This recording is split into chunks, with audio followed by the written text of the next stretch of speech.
So, welcome to this episode of Menopause Conversations. I'm delighted to have my returning guest, put a bit of a light on here, who is the wonderful Dani Binnington. Hello, Dani, how are you?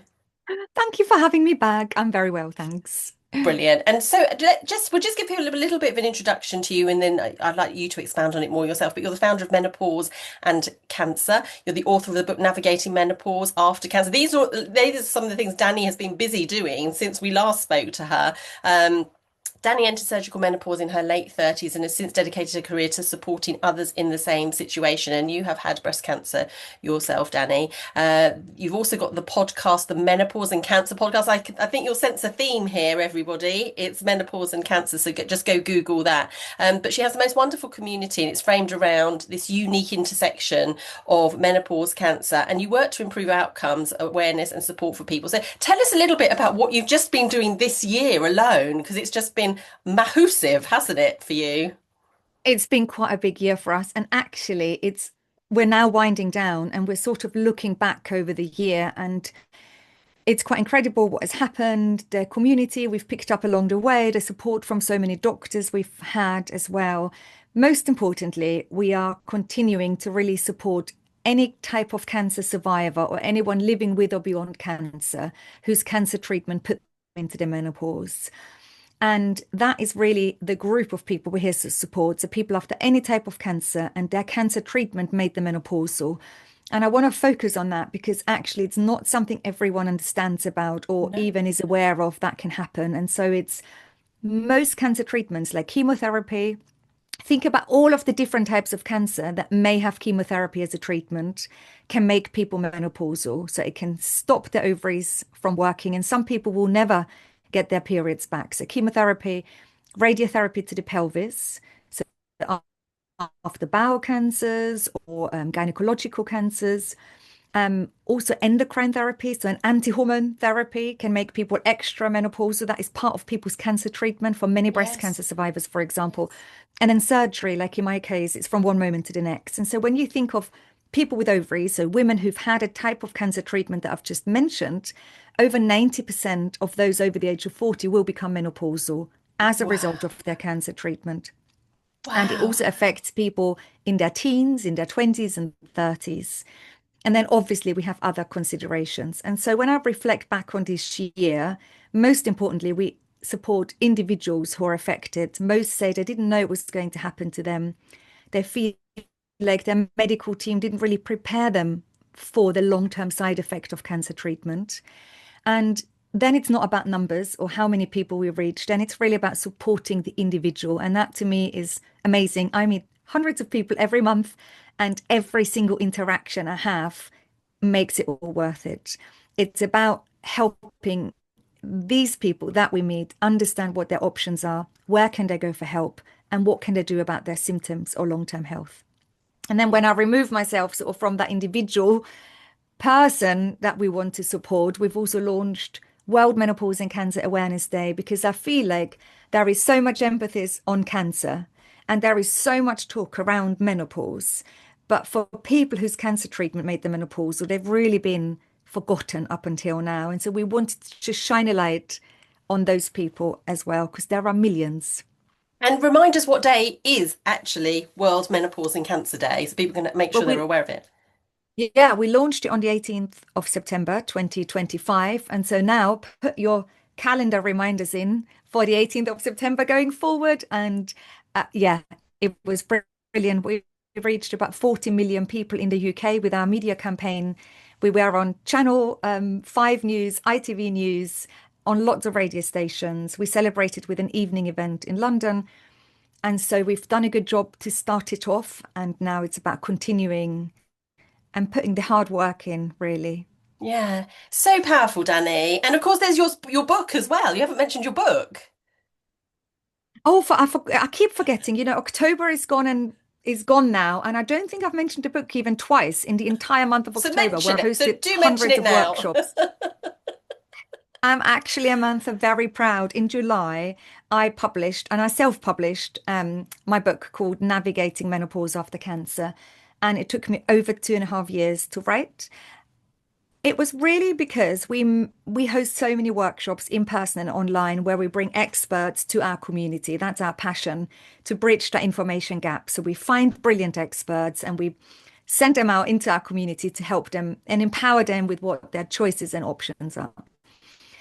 And along that way, I have hosted so many workshops myself. And at the end of it, there are so many people saying, I've got this questions and what about that and what about that? And so I've realized even after 2 hours, we've only started to scratch the surface. And so I thought, if I could just sum up all of my many, nearly 200 now podcast conversations and conversations with doctors that came to support us, surely it'll be easy to sum it all up and put it in a bit of a manual. But I couldn't have been any more wrong because it was so hard. I'm a talker. I can chat. I love talking on the podcast. It's up. And I've been very consistent with it, for 190 weeks. Every Wednesday, I brought out an episode. But it's very different to sum it all up in the book. But I had the help from lots of doctors who were brilliant and a couple of really amazing editors who have taken me under their wings and helped me make it the book it is. And yeah, so I'm very proud I did it. And not a day has gone by where we haven't sold a book, which is great. This is fantastic. This is fantastic. I do a small little group here in Devon because we really get missed out. We are a marginalised community because Yeah, we're a rural community. And it's brilliant that it's in a bookshop. So when we do our topics, I bring out the book. So yours is coming for next year. Yours is scheduled. We're to talk about menopause and cancer. So you'll see it on social media in a beautiful bookshop. And that's the power, love it. isn't it? That's the power, isn't it? That, not everyone has access to social media, believe it or not, in 2025. Not everyone has a YouTube account or the ability to access it. So books are still very much needed, aren't they? As are the podcasts. And we were chatting a little bit about your podcast and also your YouTube channel. And tell us, because this morning I was being vulnerable with you, saying, you could probably hear it in my voice for those listening. I'm very nasally, really still very congested. And I said to Dani, I want to start a ritual in the morning. So tell us about the community and what's available to your community. So I'm sure there'll be people out there who may not have heard of you, may not know there are people going through what they're going through and how they can access it. So tell us a bit more about that. Mm. Do you know what? Because we are a relatively small organization, there are only 6 of us in the smaller team at Menopause and Cancer at the not-for-profit organization and a wider team of 40 and other people that support us. But it's fantastic because we meet people that want to know more about how to manage menopause after cancer. And we get all of their questions. And for us, it's all about listening. And really, for myself, for the last 6 years in really working in this field, it's all about listening. What do people want to know? How do they want to be spoken to? When do they want information? And what is it that they need? And that is very different for everyone.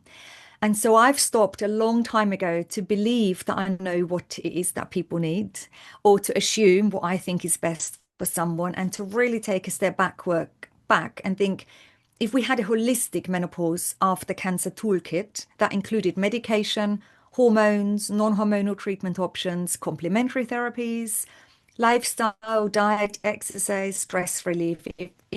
If I could serve that all on a platter to you and then take a step backward and think, I don't know anything about you.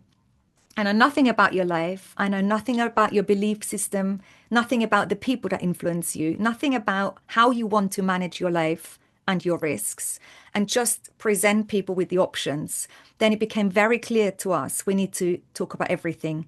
And so now we have a whole well-being series on the podcast with beautiful meditations and breathwork sessions and self-guided hypnosis, because a lot of people wake up at 3 o'clock in the morning and then can't fall back asleep. So we wanted to offer practical tools to tap into that. And at the same time, I know that is as important, not less or more important, than giving someone information about all of their non-hormonal treatment options or hormonal treatment options they can talk to their doctors about. And it's been a really great exercise to remove yourself because I think often we'd like to think, I know what's best for you, or I think you should do this, or oh, let's do that. And there's a lot of well-meaning good advice in the menopause space. And so many people have great tips and advice for others. But actually, what we really want to do is just offer people the solutions and then let people make up their own choices. And a well-being series and meditations might work really well for someone for a period of time. And then maybe it's time to change direction use a different strategy, maybe add complementary therapies or go back to your doctor. And so we've really want to offer the solutions to people without really then we want to offer solutions to people without thinking we know what's best for them. Yeah, that's really important, isn't it? You're right. I mean, the well-meaningness of people's advice is, abundantly clear. But actually, you have to find the time and space yourself, don't you? To either recognize you want something more or less, lean into something, lean out from something, So I think that's a lovely invitation because if we backtrack, I'm imagining when you were going through your own journey there was probably very little available in this space. I mean, I don't want to assume that's the driving force for you, Dani, but what has driven you to keep going with this in the way that you Mm, have? Because the last year alone shows that your drive and energy has not mm, subsided at all. It's pushing forward. What is behind that for you? mm. Initially, it was definitely my own experience, but very soon it became about everyone else's experience. And the better I listened, the more I was able to then channel my sort of drive and passion to help and support others and really provide the services that others need. But when I was navigating my breast cancer diagnosis, after my initial cancer treatment was finished, I was told I had a genetic mutation that can give me more breast cancers and a higher risk of ovarian cancer. And so I embarked on risk reducing surgeries that felt right for me at the time.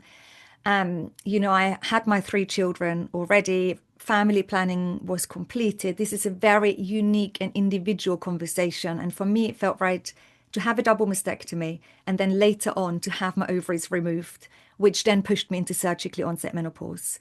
And those two surgeries were handled very, very differently for me where I was treated.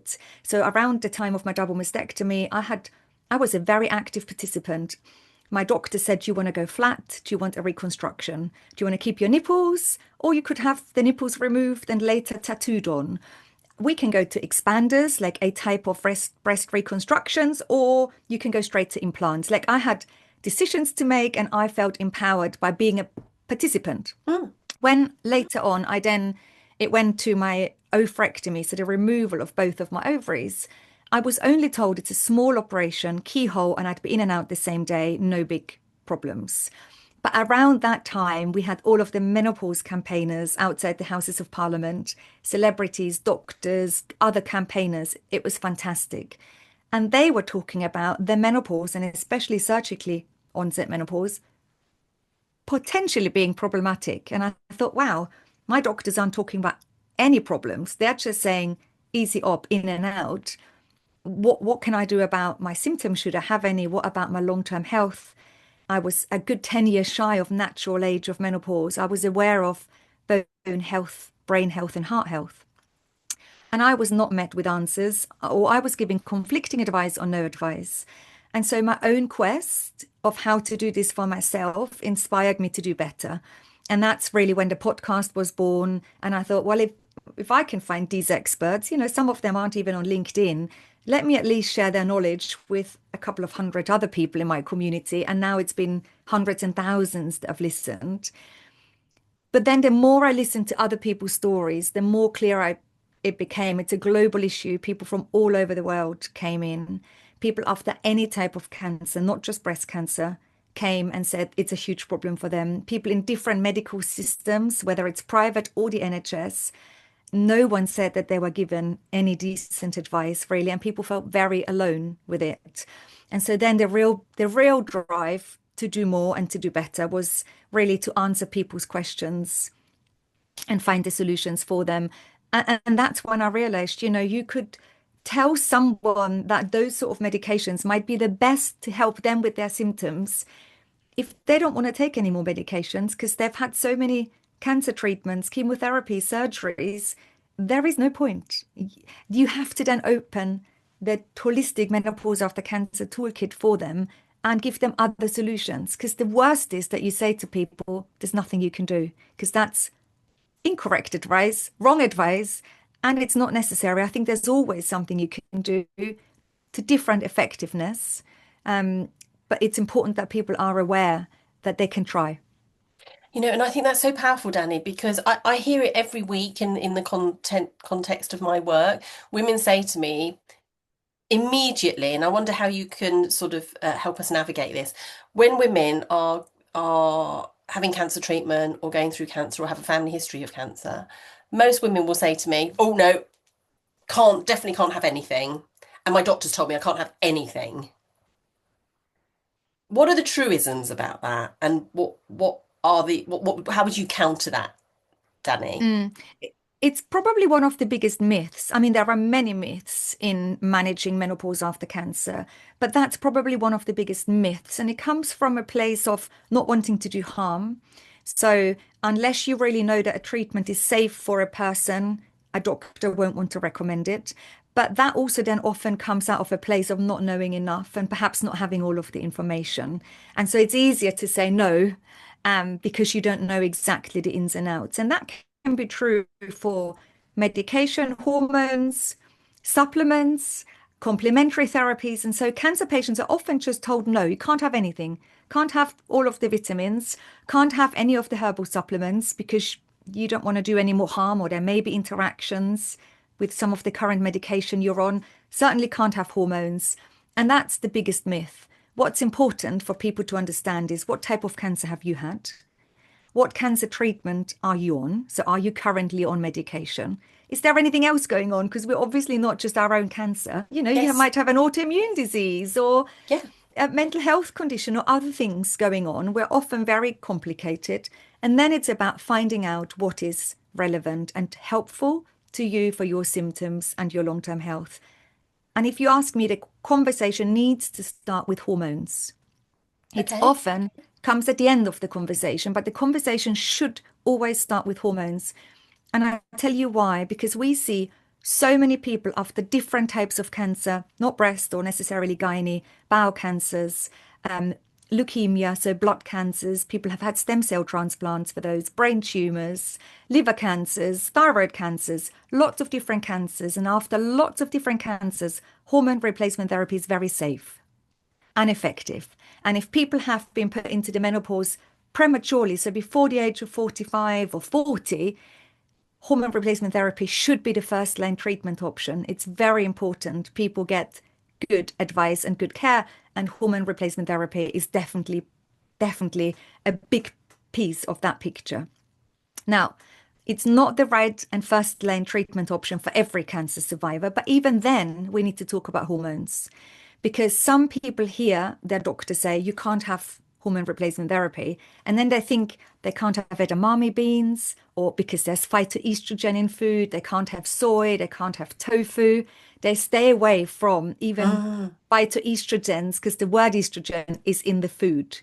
And then they also stay away from local hormones, so local estrogen. And we know local estrogen, so vaginal estrogen therapy, is very safe even for people after breast cancer. And so the conversation always starts with, am I a good candidate for systemic HRT, which goes into my whole body? Yes or no? Am I a good candidate for local estrogen, like in my vagina? Because we know over 80% of people have sexual health related symptoms, and Yes. they are severe and they need treating, and they can be treated in the vast majority of cases. Local vaginal estrogen is very safe and really recommended. And after that, we talk about what supplements. Why do you want to take a supplement, right? It's understanding why. Mm. People often don't know. So, do you want to take a supplement to help with a symptom, or are you worried about your bones? Do you need vitamin D? And understanding really specifically for that person, we can then go and find out which supplements make sense, which are safe, and which should you stay away from. And suddenly we talk about options rather than, I can't have anything. I was told I can't have anything. And it is one of the main things we hear in our organization at workshops all the time. People go back to their doctors or oncology teams, they tell them about their symptoms, and they're kind of met with shrugging shoulders. Well, you can't have hormones, there's not much else you can do. And we really want to sort of backtrack a little bit and say, okay, let's start from the beginning. Let's work through those options. And then whatever you're left with, I can guarantee you there is quite a lot people can do. Yeah. It's so fascinating. I mean, my former life, I worked in the pharmaceutical industry, so I was a rep trying to convince doctors to use products. And I can just hear, and I was met with this myself, that it's almost their insecurities, their fears, all coming full frontal to you. I mean, I suppose with the supplements thing, I can almost hear most doctors going, well, yeah, but where's the evidence? Yeah. Sometimes that's thrown back. How do we counter that?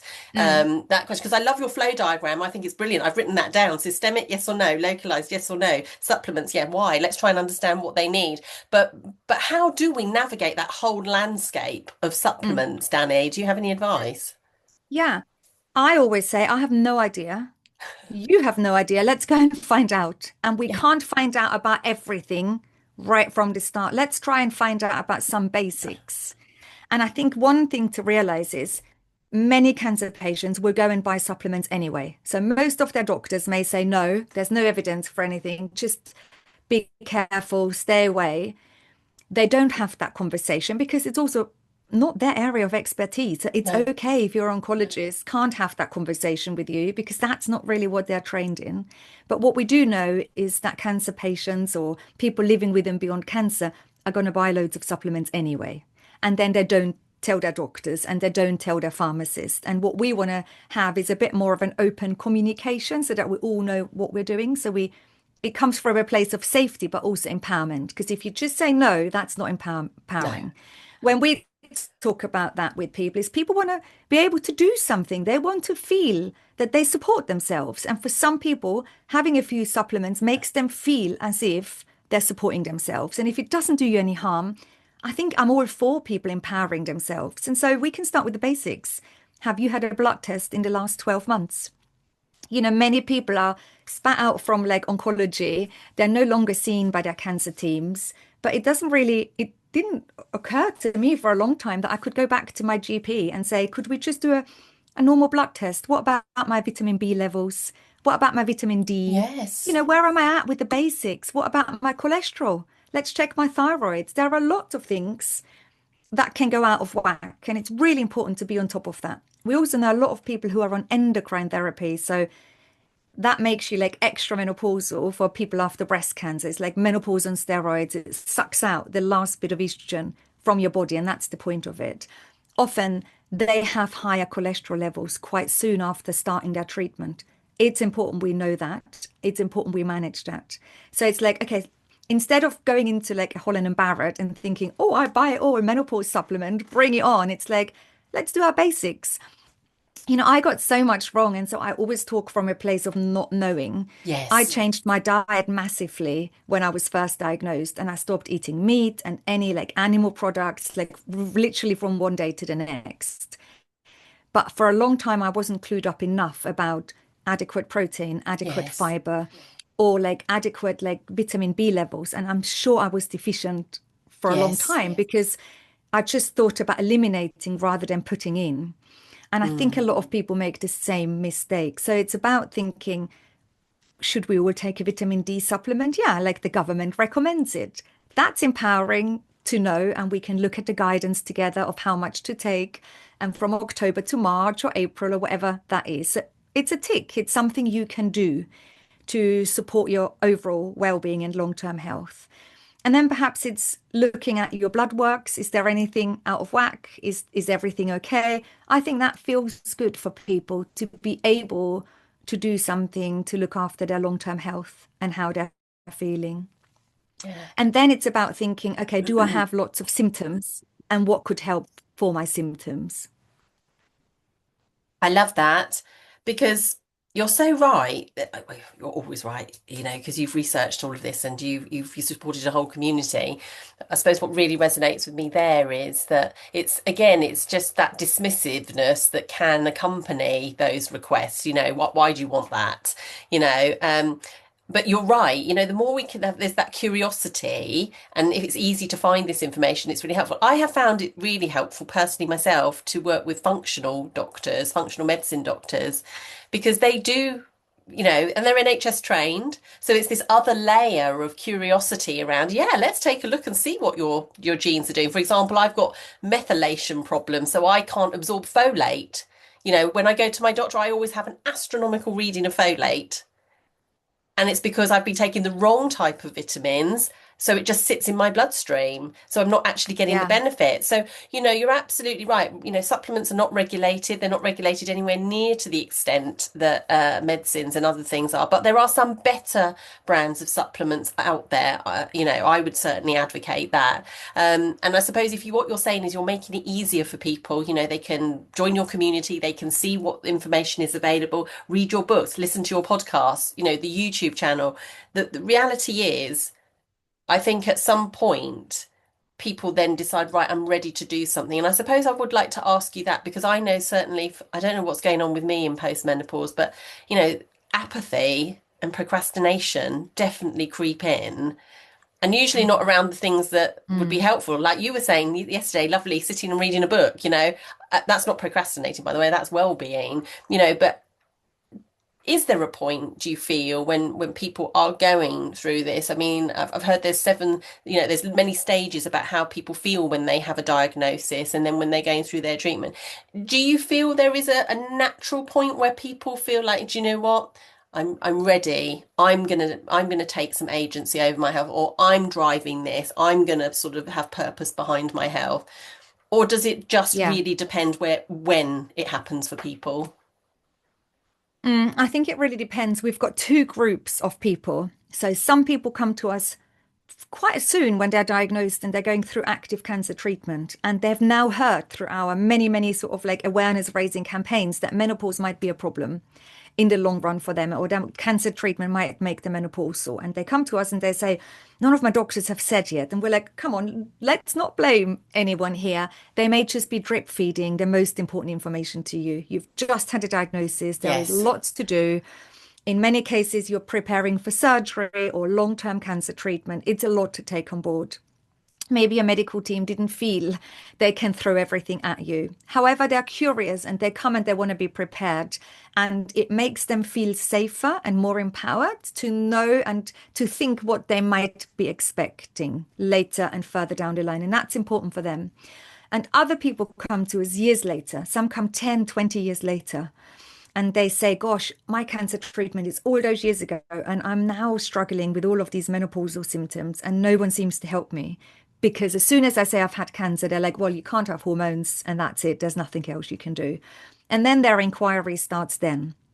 That the latter category feels very much fobbed off when they come. They're like, I can't believe no one's told me. They're cross, they're upset. They feel that they've been treated like children, that they've been actively participating in their cancer care, but then no one really warned them about those consequences Mm. of menopause. And the majority of people feel that managing menopause after cancer is harder than the active cancer treatment. And there are several reasons for that. Is when you embark on active cancer treatment, if it's a primary diagnosis, people are hoping that their cancer treatment will end at a certain time. So you muster up all of your energy. You do everything you can to get through this short, it could be months, it could be a year and a half, 2 years of active sort of cancer treatment for then life to return to normal. When it doesn't, and people are left with many debilitating symptoms that don't go away, that in many cases become worse, that they don't know why they've still got these symptoms, that their whole family and friends have celebrated that their cancer is now in the past, and yet they're still feeling a certain way. That's when it becomes exhausting, because then you're running on empty, you haven't got the energy. It's exhausting to self-advocate for yourself. We feel as if you shouldn't complain. Everyone wants to put this behind us. We want to move on too. And so you kind of feel like you don't want to seem like you're moaning or complaining. And so it goes on and on and on. And that's the exhausting part. It's like, I can hold this glass of water and you can say, Dani, can you hold this glass of water for 2 minutes? And I'll have no problem. I can probably hold it for 10 minutes. And it'll be a bit awkward talking to you and holding this glass for 10 minutes, but I'll probably manage. I mean, I haven't tried, Amantha, but Well, I well, probably. there's always a first time. What are you drinking, by the way? Because it looks lovely. Oh, it's a cold herbal tea. It's Yes, lovely. yeah. But if you said to me, can you do this for 12 hours? I will be thinking, I'm not sure. I don't know. I haven't tried. I'm not sure I can. My arm is going to feel tired and sluggish. And what about the rest of my body? And how am I going to have a toilet? And what happens if Yeah, yeah, yeah. their door opens and I need to run downstairs? And, all of those things. So the worry, how will I cope? But also, is my body going to do this? And that's what it feels like to people when they navigate menopause after cancer. It's just the burden necessarily isn't bigger. This hasn't changed. My No. glass hasn't changed, but it's the continuous and long-term effect. And then maybe without knowing where to go for help and thinking, oh, am I going to feel like this forever? That's exhausting. And that can make people run on empty. And it's either then people become a bit outraged and they come and find resources, or like you say, people are going like, oh, well, is this a like a byproduct of having survived cancer? Shall I just put up with it?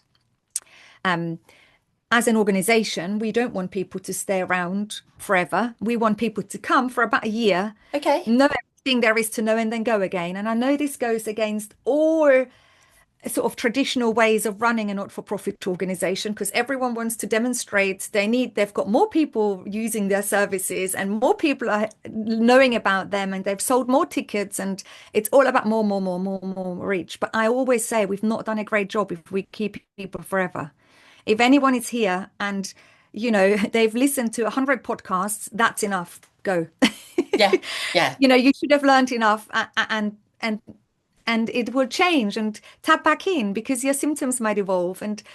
But we really want people to come and learn and empower themselves and then take that knowledge into where they live and their medical system and navigate it their way. And I have all trust that people are very, very well equipped to do that. Yeah, that's really powerful. And it is, and it's sort of like it's setting a beautiful tone, isn't it? That, it's really reassuring, isn't it? It's a bit like your glass analogy there. It's like if you do know that someone's going to come in and take over, or someone else needs to come now and have that experience, you're going to be willing to sort of give it up. You'll take what you've learnt and off you go, knowing that you can always come back. And I mean, I think it's such a wonderful yeah, spirit that you bring to that. And obviously you haven't even talked about your cooking. Obviously you had a whole series of cooking things. Tell people a little bit about that, because the supplements thing is great though, isn't it? And our lovely mutual friend Karen Newby, she's written an amazing book also about how you can navigate the symptoms through what we eat. But tell us about food for health and how food can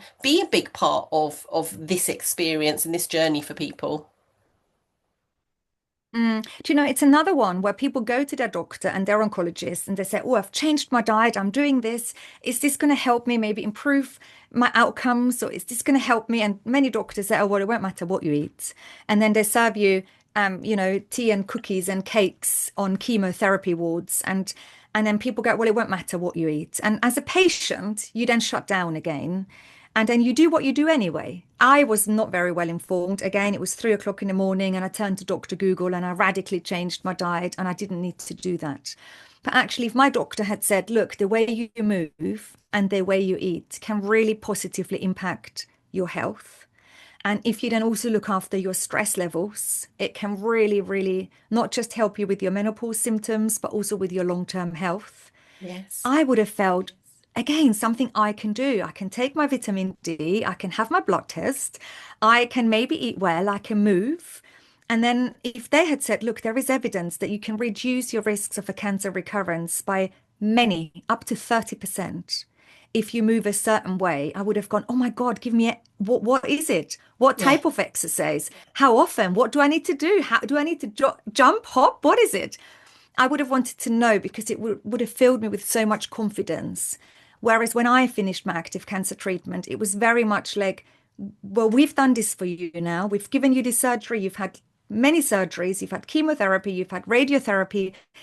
And now there's nothing we can do. So I felt, well, if they can't do anything, these amazing doctors, these oncologists that have saved my life, if they're now saying they can't do anything for me, let's fingers crossed your cancer won't come back. I felt hopeless because if they have Mm. nothing else to do for me, I was like, who am I? What can I do? I'm powerless in comparison to them. It was sort of Yeah. the hierarchy of power.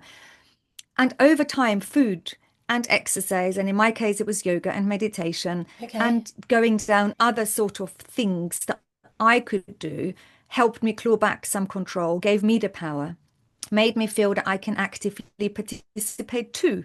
They've done their bit, and now I can look after myself too.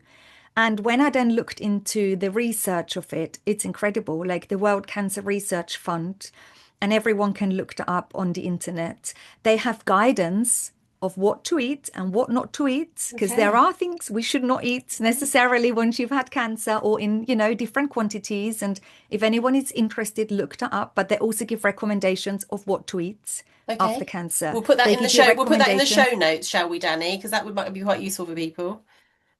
And any doctor, that's a brilliant resource. They Oh, are accumulating the data from hundreds and thousands and millions of people and surveys and studies to come up with these recommendations and their worldwide guidance on how to move and how to eat after cancer. It's fantastic. I felt very empowered by it, and yeah. that kept me going. And I thought, wow, look, suddenly we're going from a there's nothing you can do and we've done everything there is for you to every single day. I was able to understand that I can control some things, like not much. Like I know, I've been one of the lucky ones, Amantha. There Yeah. were many people along my, they've done everything too. They've Yeah. moved and they've eaten so well and they've done all the right things and they did not survive. And so I know I had luck on my side. It's just the way it is. And at the same time, becoming more empowered helped me navigate a bit better because I was in very, very dark places with my mental health for a very long time. And only through not just self-advocacy, but becoming active myself, Mm. did that change a little bit. And when you say becoming active, is that active in your in taking agency for yourself, or literally physically active? I mean, when you say that, what do you mean Yeah, by that? both. I mean, you mentioned food earlier. It was about, I deserve to eat really good food. Yeah. Oh, yes, I am going to steam those edamame beans for myself, and I'm going to cook a healthy soup for myself, Yeah. and it became from a chore to a non-negotiable. And now on the days where I maybe don't look after myself so well with food, I remind myself, I'm like, you really do deserve it.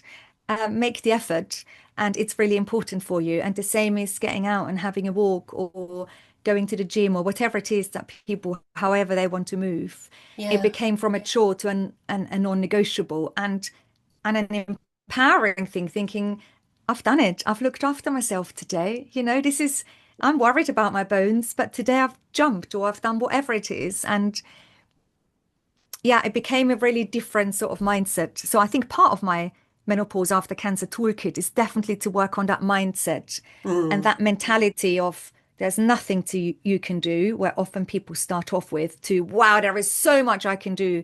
Where the heck do I start? Yeah. Oh, I love that. Well, I am going to ask you to give us a little roundup of the toolkit because I think that would be really empowering for people.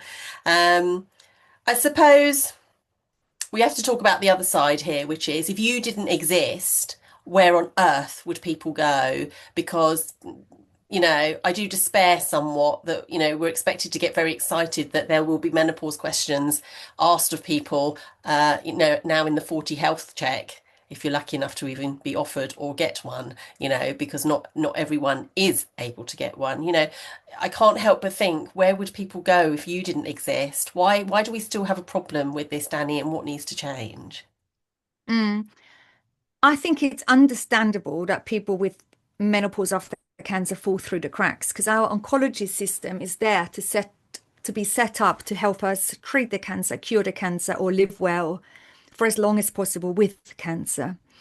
And in a traditional way, all over the world, the emphasis wasn't so much on how do we survive cancer. And although people might think when they listen to this, it's about quality of life, it's not just quality of life. So we know we can help people stay on their long-term cancer treatment by helping them with their symptoms. And so we actively know through our research as well that we can help people with their better survival rates. So by Mm. helping them stay on treatments that give them menopausal symptoms, we can help them with survival rates because that's really what it all comes down to for us.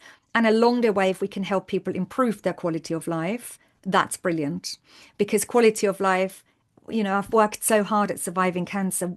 What's the point if I now can't get out of bed? So Mm. you've got to always look at the bigger picture and the person. And then when we get back into general practice, we're often too specific a case for our lovely GPs to know what to do with us. So we fall through the cracks. And so the first thing we need to do is to really bring menopause conversations into cancer treatment plan conversations. And every doctor, every oncologist, every surgeon will have a different idea of how or if that should happen, whether it should be right at the beginning or after active cancer treatment finished. I don't know. I haven't figured out, and I think it needs a bigger piece of research to answer that Mm. question. So at the moment, the best we can do is to suggest to drip feed this into people's conversations. Because every cancer patient receives information differently. And some people, like I said earlier, want to know right from the beginning. But I think drip feeding into people's conversations will mean that people then don't feel so fobbed off because the majority still say to us, well, no one told me. No Yeah, one told me no. that they were going to take my ovaries, that this actual treatment is going to make me menopause. So I had to figure it all out myself. And that stops the trust and the communication. And what we want is more conversations, more open communication. And as we know with communication, it takes more than one person to do that. The patient needs to Yeah. speak about our experiences. The doctors can ask more questions and do a little bit more. This might happen to you, and that's where you could go should you have questions or symptoms. And if everyone does 10% better, we can almost meet at a 20% improvement, which would be huge in our generation. And it won't cost millions. Not, it won't cost anything. We can do that today. Yeah. It's I don't know why, but it almost makes me feel like it's a bit like, you know, none of us put our pants on over our outer garments, do we? No. We know we know to do things in like the right order, don't we? And it's Yeah. like if we really are going to work collaboratively, patient, clinician, surgeon, everyone needs to know what's going to be happening, you Yeah. know, and But you, then the options are more powerful then, aren't they? We can quite quickly decide, what feels okay, what doesn't feel okay, what needs more information, what's like, yeah, got enough information on that. But it's inconceivable to me. I mean, my own sister went through exactly this as a result of endometriosis all her life, and literally went in thinking the endometriosis was going to be taken out, only to come out with a total hysterectomy, so ovaries as well, and part of her bowel. She wasn't even counselled, wow. about, Wow. and so it's like, wow, like, Yeah. it's inconceivable, and yet it's happening so commonly. And I suppose that's my biggest fear is that, where are the policymakers behind this? Let's Mm, start with the UK. Where are the mm, policymakers? Why is this not on an agenda? If it is on an mm, agenda, why is it not hurriedly being mm, sorted out? Because I think when we then translate this, what happens to people when they come back into their lives? mm, Those people, how many are able to go back to the jobs they loved or the careers they were doing? How many are able to fully realize their potential? How many's relationships can weather this situation that you did not know was coming for you, particularly like surgical menopause? yeah. I think we have to join the dots much better, which is to Mm, say, what are the actual real world realities for people mm, if we don't give them the information? mm. And one of the biggest things that happens, and I see that every time I speak to people, is a real loss of confidence Mm, because people expect that you bounce back. It doesn't matter when, but people expect that you will get back to a version of normal after your cancer treatment. And that's what we hold on to and we cling on to that. And when that doesn't happen, it feels quite depressing. We feel, oh my gosh, will I be like this forever? You can't find your words. You're like, I thought that was chemo brain. Now I've got brain fog. And when will it end? We might have other symptoms like hot flushes or anxiety. And of course, you'll have anxiety. You've had a cancer diagnosis, but the addition of no hormone levels or low hormone levels, we know can really make anxiety spiral. And so it's a double whammy of that. And if people then go back into their jobs or into their environments, their loss of confidence is huge. And it's definitely something that doesn't get better just over time. People really struggle and it usually gets worse. yeah.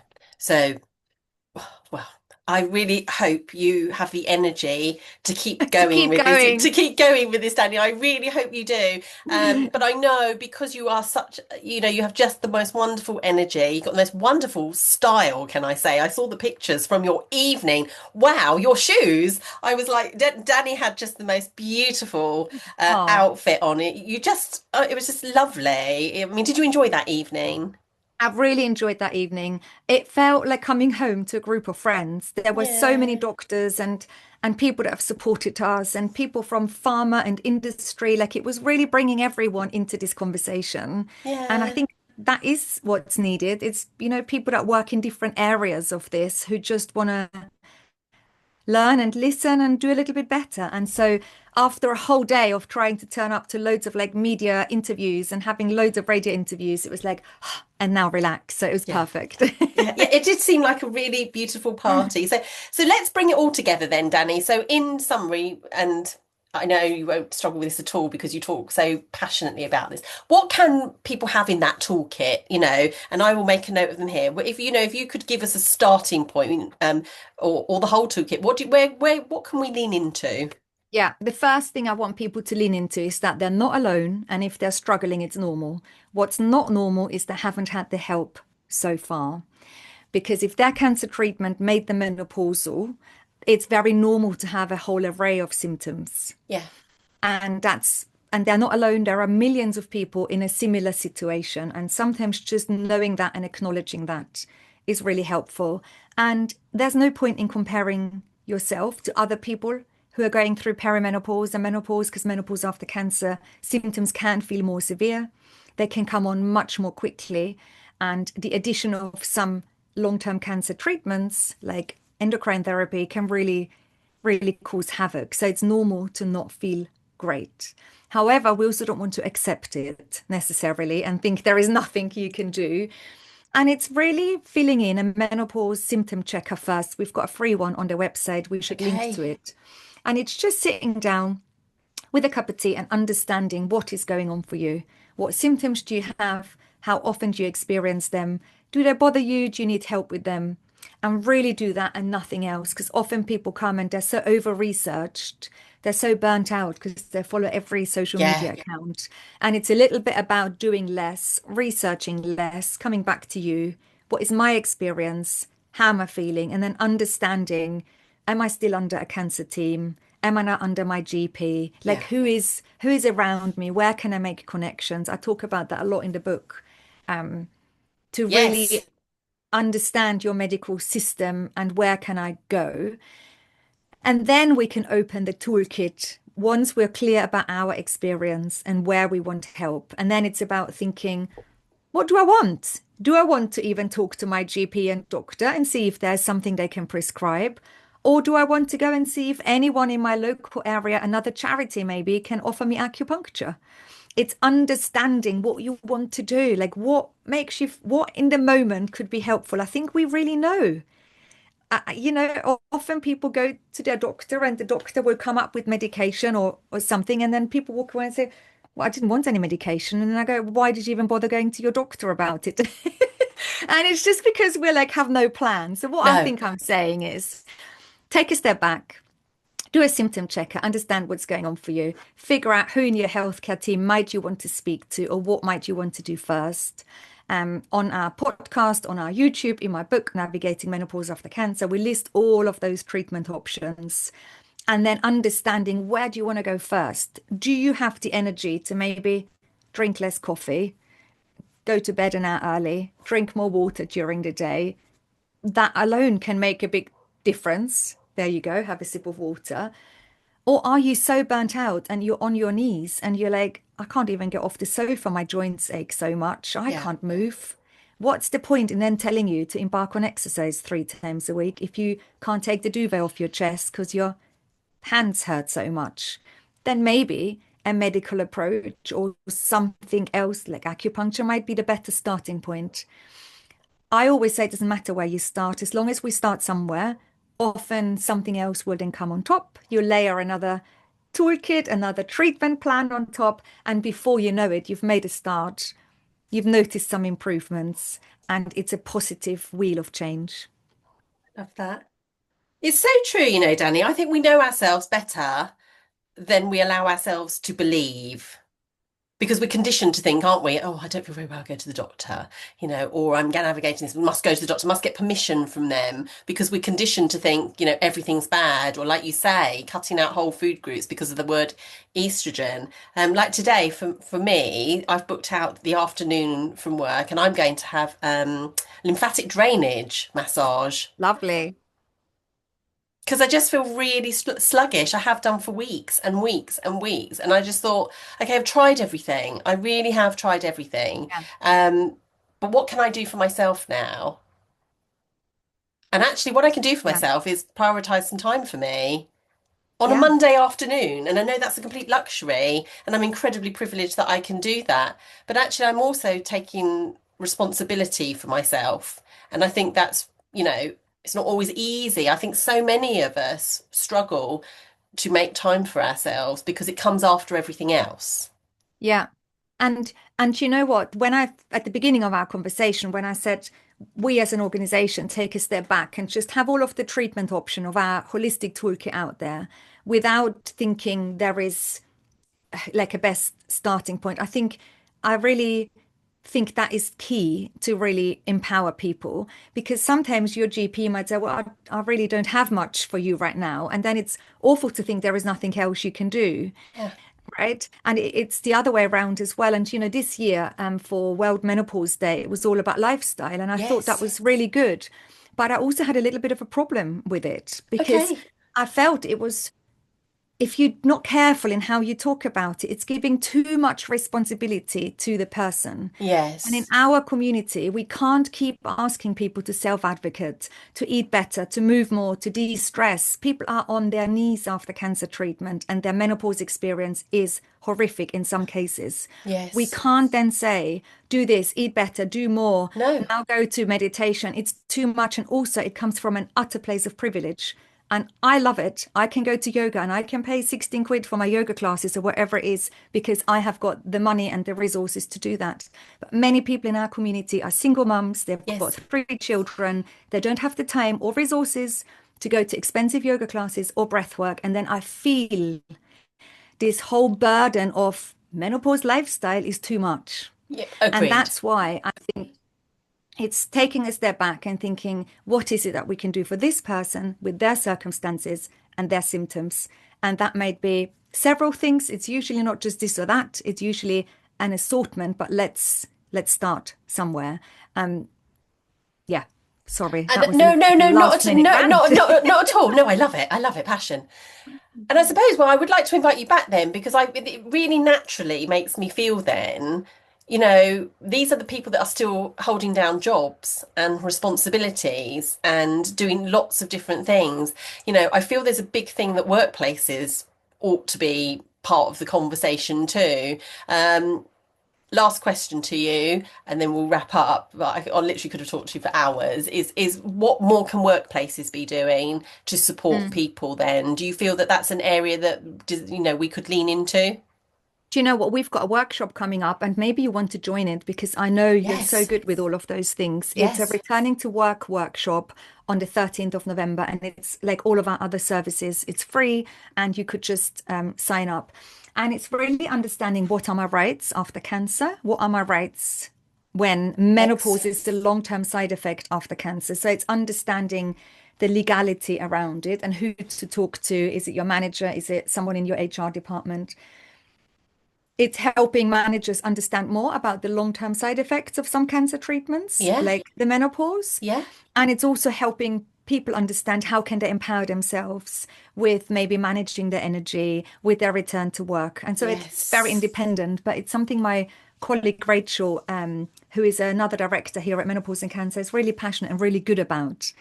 Um, some of the experiences she made were really interesting, returning back to a very corporate job after cancer and in menopause. Yes. So we'll talk about confidence and many other things. So yeah, it's Definitely count me in. That yeah. would be fantastic. And we talk offline actually because you've just given me an idea. No, that's absolutely brilliant. So, Danny, just a Thank quick. you. Oh no, thank you. As always, because we've been trying to get in touch with each other for ages, and October's crazy busy, isn't it? And your Yeah, feet don't yeah. touch the ground. But tell people, Dani, and you'll send me over all the socials that we can link to. So your book, the community, your podcast. There are so many ways that you can access Dani, but leave us with two things then. Yeah. Leave us with what are your plans for the future? What's going to be your focus in 2026 with menopause and cancer, cancer and menopause? What is going to be your focus? And then what do you see World Menopause and Cancer Day looking like next year? What is your hope for then? Sorry, So two big ones to the finish. focus for next year is to continue to provide compassionate and evidence-based support to anyone navigating menopause after cancer, and to bring together our community of experts with our growing community of people affected by cancer, and to continue to do a good job. And it is also going to be to really start to educate more healthcare professionals. We've got another course coming up on how to navigate or how to manage menopause after gynecological cancers. And this is for anyone in a healthcare setting, like an oncologist, a surgeon, a clinical nurse specialist, so that Wow. we can really train. And so we've started, and it's been really brilliant to educate Fabulous. more healthcare professionals. Fabulous. So we need to spread the word and how can people sign up to that? Is that literally via It's the another website? Eventbrite. Yeah, it's a course. Everything can be found on menopauseandcancer.org, whether you're a patient or a healthcare professional. There is no point in just supporting patients. We need No? to support our healthcare professionals. They need more information, education, but they also need more support and resources. Goes Yeah. hand in hand. And for Lovely. World Menopause and Cancer Awareness Day next year, I need lots of money. So if anyone is listening that wants to support or sponsor our event, it'll be a spoken word comedy night in London. And we've got brilliant people in our community. It'll be educational, it'll be fun. And most importantly, we're going to talk about sex and libido and pleasure all night. Oh, I hope I get an invite. You're on. You're the first one. Ticket sold. To give sound to the lady there. Oh, I'd love to come. Oh, that'll be that would be amazing. So it just sounds like you've got more to you. I suppose lastly though, Dani, with so much to be doing, how are you looking after yourself? Do you periodically check back in on yourself to say, actually, yeah, all this giving all this great advice out, who keeps you accountable to looking I after think it you? can only be you and yourself. And like I said to you earlier off camera, I was reading a book for about 7 hours yesterday. I didn't even go out for a walk, but I loved it. I had a really cozy Sunday, and I cooked a lovely lunch, and then I lay and read my book. So yeah, that filled my cup. I know, and isn't it? I mean, it's just the little things, isn't it? We watch children do it all the time, like spend all day reading. So, well, it's good to hear that you're looking after yourself, and it's been inspiring as always to speak to you, Dani. So, Dani Binnington, keep being absolutely blinking fantastic and fabulous because you are anyway. But thanks for giving us your time. You've brightened my Oh, Monday, and we'll oh, thank you. look forward to seeing you again, hopefully. Thank you, Dani. Thank you.